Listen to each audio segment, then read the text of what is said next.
Proyek strategis nasional Rempang Eco City menuai protes warga yang menolak relokasi 16 kampung tua.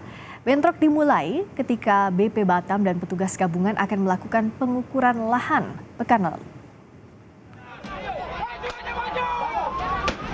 Pada Kamis lalu, sejumlah warga yang tergabung dalam masyarakat adat Tua Melayu, Pulau Rempang, dan Galang bentrok dengan petugas gabungan menolak kedatangan petugas pematok lahan atas proyek pengembangan Rempang.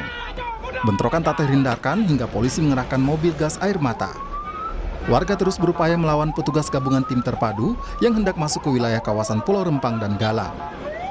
Kapolri Jenderal Listio Sigit Prabowo mengeklaim petugas tengah melakukan upaya penertiban.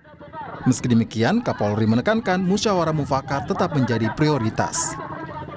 Karena ada beberapa aksi yang kemudian hari ini dilakukan upaya-upaya penertiban. Namun demikian tentunya upaya musyawarah, upaya sosialisasi, penyelesaian dengan musyawarah mufakat tentunya menjadi prioritas. Sehingga kemudian masalah di Batam, di Pulau Rempang betul-betul bisa diselesaikan.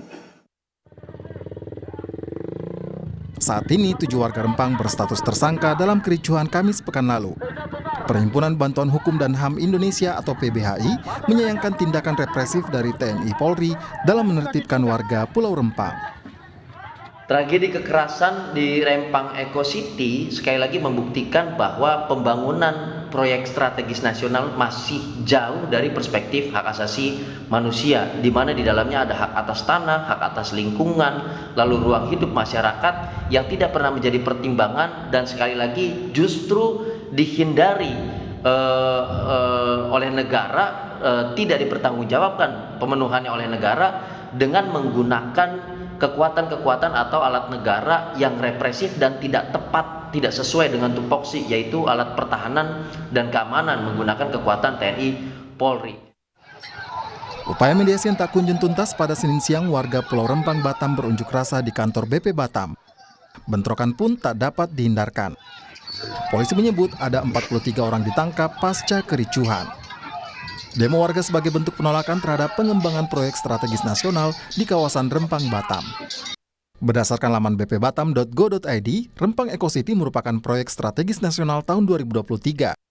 Badan Pengusaha Batam dan PT Makmur Elok Graha yang akan membangun kawasan industri, perdagangan hingga wisata yang terintegrasi. Nilai investasi ditaksir mencapai 381 triliun rupiah hingga tahun 2080.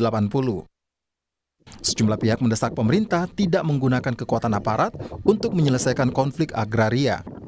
Dalam 2 hari ke depan, Jokowi telah menugaskan Menteri Investasi Bahlil Lahadalia untuk membangun komunikasi dengan warga Rempang. Tim Liputan, Kompas TV.